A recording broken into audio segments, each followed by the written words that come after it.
because I'm very big on accountability and choices. And so, again, to Isaiah's point, I'm like, man, it might be hard for me again to replicate something that I've never seen because I don't know what it looked like. If you try to think the 2 generations back, you might say, oh, well, maybe my grandfather didn't demonstrate the best behavior to my father, so of course he didn't demonstrate it to me. Point taken. This would be my only counter as a father. But when you look at your child, there's certain moments I feel that you know that something might be off. You know that your behavior, your response might be somewhat overdoing it, overbearing, inappropriate. At what point do you see that experience and you're like, yeah, but I'm gonna just keep doing that. I'm just gonna keep.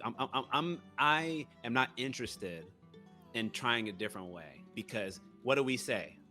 What a lot of us in our community, but that's just how we do it. Go get that switch. Go get that belt.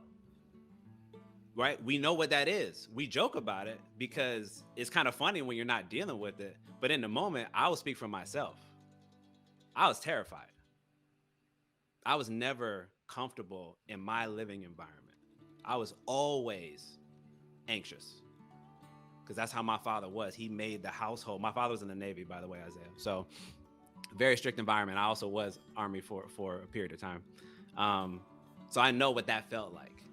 But why do I even make that point right now? Because when I think about my son and other people who are having children, I'm like, listen, you want to make your child feel like that?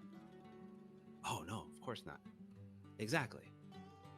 You see something's wrong. You're like, man, they don't want to talk to me. They're kind of distant. They seem kind of like jittery or afraid. That's when you go talk to your faith leader then. You don't want to talk to a therapist? Go talk to your pastor. Go talk to your deacon. Go talk to your auntie.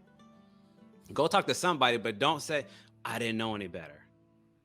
That's the only little bit of pushback I give, because I think, of course, I want all of us to do this work and engage in it, right? To do a lot of repair work and unlearn certain bad behaviors maybe that we learned.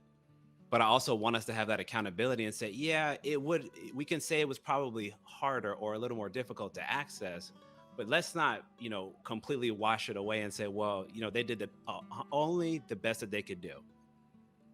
Because I do think there is a portion that there is an opportunity that maybe a little more could have been done, because I'm always thinking about the next generation. How do we create less trauma, less stress, again, less negative behaviors, less attitudes? And those are some of the things that always come up for me. So